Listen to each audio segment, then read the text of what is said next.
Today, we're going to podcast about the You Are the Light of the World, the Salt of the Earth. Guys, I have a question here and it is also our topic. Do you guys interested? What's that, bro? I'm also curious, bro. What's that? Alright guys, so the question is, what is your understanding when you guys hear the sentence, you are the light of the world, the salt of the earth? That's a deep one, I think. Light of the world means being a positive influence, like guiding others through good action and kindness. How about you, Jansen? For me, my understanding about that reminds us our role in this world, which is shares God's love, hope, and redemption.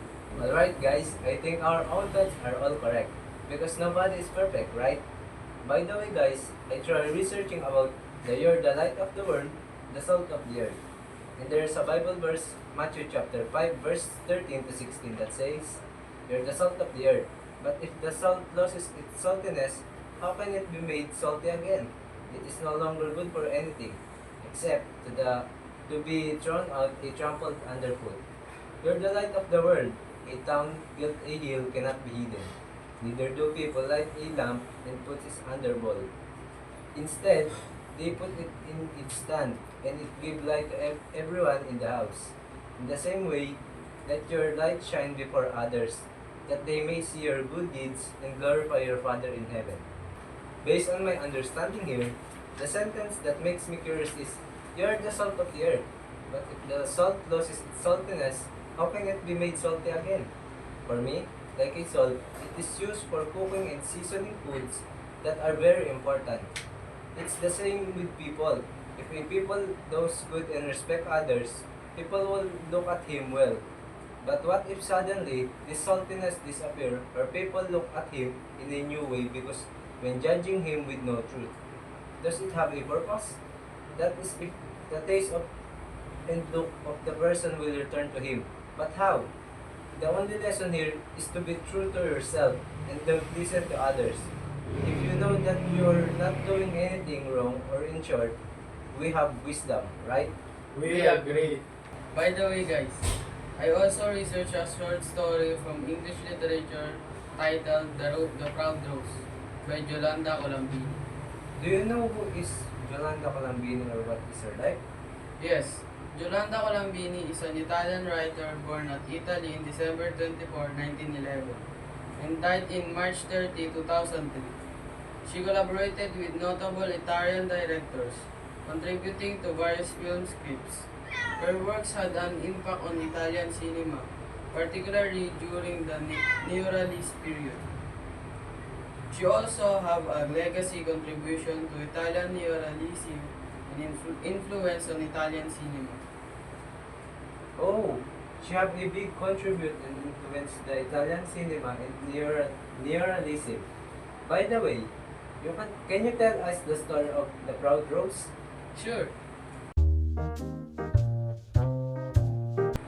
Once upon a time, in a desert far away, there was a rose who was so proud of her beautiful looks. Her only complaint was growing next to an ugly cactus. Every day, the beautiful rose would insult and mock the cactus on his looks. All while the cactus remained quiet. All the other plants nearby tried to make the rose see sense, but she was too swayed by her own looks. One scorching summer, the deserts became dry, and there was no water left for the plants. The rose quickly began to wilt. Her beautiful petals dried up, losing their lush color. Looking to the cactus, she saw a sparrow dip his beak into the cactus to drink some water. Half ashamed, the rose asked the cactus if she could have some water. The kind cactus readily agreed, helping them both through the tough summer as friends. What a good story, huh? I remember my experience when I was a kid. When I get my very proud moment, I feel that I am the best person in the world. Insulting that one nerd student, but when I need help for an assignment, nobody helped me because of my pride. But that one nerd helped me. It gives me a moral that never judge anyone by their. Exactly, bro. Like a cactus, Be quiet even the world is challenging you. Give them a good thing, and the time has come like a cactus. Also, where the rose is placed is not belong to it, which is the desert. We all know that the rose can't live in desert. It also means that we don't need to judge anyone when you're not in the place you belong. Also, it is look like a Bible verse that I said earlier, the Matthew chapter 5 verse 13 to 16. Because it says here that you're the light of the world, the salt of the earth. It is like a cactus. He is the source of water in the desert, which means he can give water to those who are thirsty.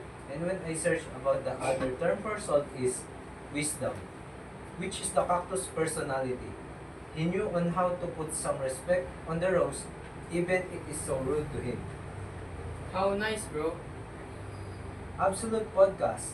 Thanks for bringing up with me, Franco and Jansen. And this is the end of our podcast. Thanks for listening. Notable Italian.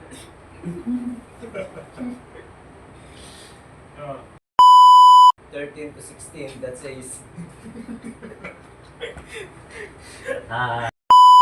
on its stand and it's do people light a lamp and go not don't going anything